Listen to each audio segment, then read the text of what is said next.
बिस्मिल्लाहिर्रहमानिर्रहीम।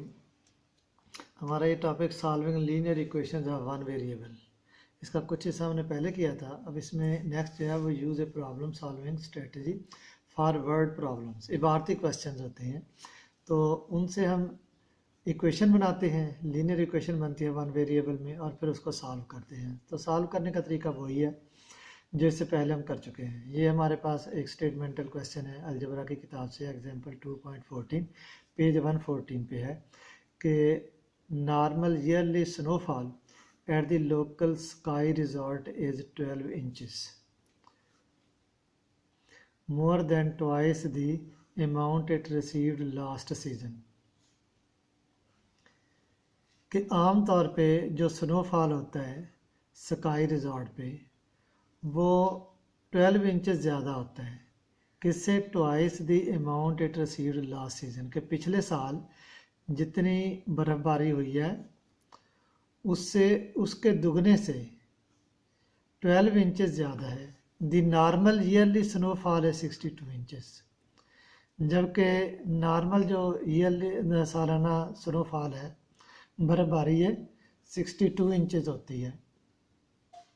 What was the snowfall last season at the sky resort, के पिछले साल जो है वो कितना स्नोफॉल हुई थी। जो हमने मालूम करना है इसको हम फ़र्ज़ कर लेते हैं कि let S be the snowfall last season, कि पिछले साल में जो है स्नोफॉल जितने इंच हुई थी वो एस है। बाय द गिवन कंडीशन, अब जो कंडीशन दी गई है उसमें क्या है कि ये जो स्नोफॉल हमने मालूम करनी है इसके दुगने में 12 जमा करें, क्योंकि 12 इंचेस इसके दुगने से 12 इंच ज़्यादा हुई है। तो ये कितनी है? ये 2s + 12 है। और ये दी हुई कितनी है? दी नॉर्मल ईयरली स्नोफॉल ये है 62 इंचेस। तो इसको फिर हम 62 के इक्वल रखेंगे। आगे इसको आसानी से हम सॉल्व कर सकते हैं। मसलन ये 12 है, इसको दूसरी साइड पे लेके जाना है तो 12 दोनों साइड पे सब्ट्रैक्ट कर दें, तो इसको सिंपलीफाई करेंगे। ये 12 के साथ कैंसिल हो जाएगा और फिर उसके बाद हम 2 के साथ दोनों साइड्स पे डिवाइड करेंगे, सिंपलीफाई करेंगे तो ये ऐसे 25 आ जाएगा। इसका मतलब ये हो गया कि लास्ट सीजन में जो स्नोफॉल थी वो 25 इंचेस थी। इसी तरीके से नेक्स्ट हमारे पास ये एक और स्टेटमेंट है कि the sum of 7 times a number and 8, यानी किसी नंबर का 7 गुना और 8, इन दोनों का सम यानी मजमुआ कितना है? 36 है। फाइंड द नंबर, नंबर हमने मालूम करना है। Let the number be X, जो हमने नंबर मालूम करना है फ़र्ज़ कर लिया कि वो एक्स है। अब जो कंडीशन है उसके मुताबिक क्या है कि इस नंबर का 7 गुना, तो एक्स का 7 गुना 7x आ जाएगा। एंड 8 और 8 उनका मजमुआ यानी 7x को और 8 को ऐड करेंगे तो किसके बराबर है? ये हमारे पास उसने यहाँ पे कहा है कि ये है 36, तो 36 लिखेंगे। इसको हल करेंगे, हमने x की वैल्यू मालूम करनी है। 8 दोनों साइड पे सब्ट्रैक्ट करेंगे और उसके बाद सिंपलीफाई, फिर 7 से डिवाइड करेंगे और इसको सिंपलीफाई करेंगे तो x की वैल्यू आ जाएगी। इसको हम चेक कर सकते हैं कि ये वैल्यू हमारी सही निकली है या नहीं। नेक्स्ट हम एक और एग्जांपल देखते हैं कि married couple together earns 110,000 a year, के एक शादीशुदा जोड़ा 1,10,000 डॉलर जो है वो कमाता है। ये डॉलर में है, इतने डॉलर्स कमाता है। The wife earns 16,000 less than twice that her husband earns, के उसका खावंद जितना कमाता है उसके दुगने से 16,000 डॉलर वाइफ कम कमाती है। What does the husband earn, husband जो है खावंद कितना कमाता है? हम फ़र्ज़ कर लेते हैं कि x डॉलर कमाता है। अब इसका दुगना क्या हो जाएगा? दुगना जो है हस्बैंड की कमाई का 2x हो जाएगा। अब उससे कितना कम? उससे 16,000 कम। तो उससे 16,000 कम किया तो 2x - 16,000, ये जो है ये उसकी बीवी कमाती है। कितना? 2x - 16,000। तो जबकि हस्बैंड कितना कमाता है? x कमाता है। दोनों कितना कमाएंगे? x + 2x - 16,000। और ये किसके इक्वल है? ये है 110,000, 1,10,000। तो इसको इसके बराबर रख के यहाँ से x की वैल्यू निकाल लेंगे। मसलन यहाँ पे x और 2x को हम ऐड करेंगे। 16,000 को दूसरी साइड पे ले जाने के लिए 16,000 हम दोनों तरफ ऐड करेंगे तो 3x आ जाएगा। ये 12600 ये हमारे पास 126,000 1,26,000 आ जाएगा।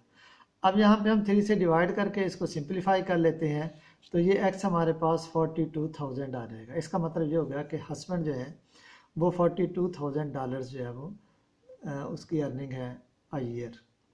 अब नेक्स्ट इसी तरीके से एग्जांपल है कि the label on Ardie's yogurt said that one serving provided 12 gram of protein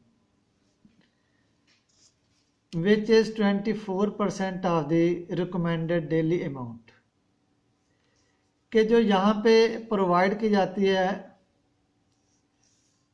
protein वो योगर्ट में, तो ये जो है वो 12 ग्राम है और ये 12 ग्राम है, ये कितनी है, ये 24% है रिकमेंडेड डेली अमाउंट। प्रोटीन की जो रिकमेंडेड डेली अमाउंट है उसका जो 24% है वो 12 ग्राम है। अब रिकमेंडेड अमाउंट क्या होगी, तो यहाँ पे हम फ़र्ज़ कर लेते हैं कि ये जो रिकमेंडेड डेली अमाउंट है ये प्रोटीन की ये x ग्राम है। तो 24% ऑफ x जो है वो हमारे पास कितना है, वो है 12 ग्राम। अमाउंट जो रिकमेंडेड है उसका 24% 12 है। तो यहाँ से 24% इसका मतलब होता है कि 24/100। और आप ये याद रखें कि आफ आए उर्दू में जैसे हम का लफ्ज़ इस्तेमाल करते हैं, अगर का आता है तो उसको मल्टीप्लिकेशन में चेंज कर दें तो आपकी जगह पे ये मल्टीप्लिकेशन आ जाएगी। ये जो है इसको हम दूसरी साइड पे ले जाएंगे और फिर उसको सिंप्लीफाई करेंगे तो x हमारे पास 50 आ जाएगा। तो जो रिकमेंडेड प्रोटीन है वो हमारे पास 50 ग्राम आ जाएगी। नेक्स्ट एग्जांपल जो है वो मुनाफा या सूद, इस किस्म की आ रही हैं एग्जांपल्स। मसलन इसमें क्या है कि Lime's art gallery bought a painting at an original cost of $750 कि $750 में उन्होंने पेंटिंग जो है वो ख़रीदी है। Lime marked the price up 40%, उस पे जो मार्कअप है यानी मुनाफा है वो 40% लगाती है। Find the amount of markup, ये जो मुनाफा है मार्कअप, इसकी अमाउंट कितनी होगी, कितनी रकम होगी। और दूसरी ये है कि दी लिस्ट प्राइस ऑफ पेंटिंग, और ये जो लिस्ट प्राइस इसकी है, ख़रीदी तो उन्होंने 750 में है, तो इतने मार्कअप के बाद अब वो जो उसकी प्राइस होगी वो कितनी होगी, यानी कीमत फ़रोख्त आप कह लें। यानी एक मुनाफा मालूम करना है, एक हमने कीमत फ़रोख्त मालूम करनी है। Let the amount of markup be $X। फ़र्ज़ कर लेते हैं कि ये $X है मार्कअप जो मुनाफा है, जो कि 750 का कितना 40% है, 40% इसका, 40% प्राइस का जो कीमत ख़रीद है। तो 40% 40/100 ऑफ मल्टीप्लिकेशन आ जाएगी 750, तो x हमारे पास आ जाएगा $30। सो मार्कअप इज इक्वल टू $300। इसी तरीके से हमने इसकी कीमत फ़रोख्त मालूम करनी है, तो इसमें हम देखते हैं कि कीमत ख़रीद जो है वो 750 है और उस पर जो मार्कअप है मुनाफा जो है वो 300 है, तो उसकी कीमत फ़रोख्त जो है वो हमारे पास आ जाएगी लिस्ट प्राइस, ये हमारे पास y इज इक्वल टू $1,050 आ जाएगी। अब नेक्स्ट एक एग्जांपल है कि hang borrowed $7,500 from her parents, कि हैंग ने इतनी रकम जो अपने वालदैन से उधार ली है टू पे हर ट्यूशन, अपनी ट्यूशन के लिए। इन 5 years 5 सालों में शी पेड दैम $1,500 इंटरेस्ट, इतना सूद जो है वो सालाना 5 सालों में उसने जो है ना वो दिया है। इन एडिशन टू दी, इसके अलावा यानी 7500 रुपया, 7,500 रुपया जो है वो तो उसने उधार लिया था, उस पर 1500 रुपया उसने 5 सालों में सूद अदा किया। She borrowed what was the rate of simple interest, कि ये जो सूद है, सूद मुफरद भी हम इसको बोलते हैं, सिंपल इंटरेस्ट, इसकी शरह क्या होगी। तो इसमें हम फ़र्ज़ कर लेते हैं कि इसकी जो शरह है, वैसे बुक पे ये जो है ना ये R लिखा हुआ था तो आप इसको R ही लिख लें, चाहे वो मैंने यहाँ पे X लिख दिया तो वो फिर उस हिसाब से मैंने इसको ओवरऑल X ही लिखा है। अब इसमें क्या है कि जो उसने रकम ली थी वो हमारे पास, सॉरी, उस पे जो है ना, ये जो उसने सरमाया मतलब के लिया था, वो जो है ना वो 7,500 है, और उस पर जो इंटरेस्ट लगा है वो 1,500 है। 5 साल है, जबकि हमने उसकी शरह जो है वो मालूम करनी है, रेट मालूम करना है इंटरेस्ट का। तो ये हमारे पास I is equal to P R T लिखा हुआ बुक में, मैंने वो फिर आर के बजाय एक्स कर दिया। तो I is equal to P R T, ये फार्मूला याद कर लें आप। तो इसमें जो है ना ये वैल्यूज हम पुट करके जो है ना इनको सॉल्व कर लेते हैं। तो ये 0.04 का मतलब 4/100 आ जाएगा, यानी 4% इंटरेस्ट रेट होगा।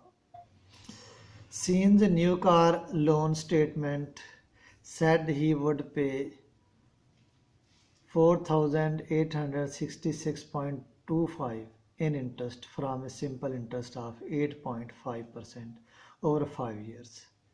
कि जो स्टेटमेंट है लोन की वो ये बताती है कि उसे इतनी रकम जो है वो अदा करनी है इन इंटरेस्ट, सूद में, फ्रॉम ए सिंपल इंटरेस्ट, सूद मुफरद भी जिसको हम बोलते हैं।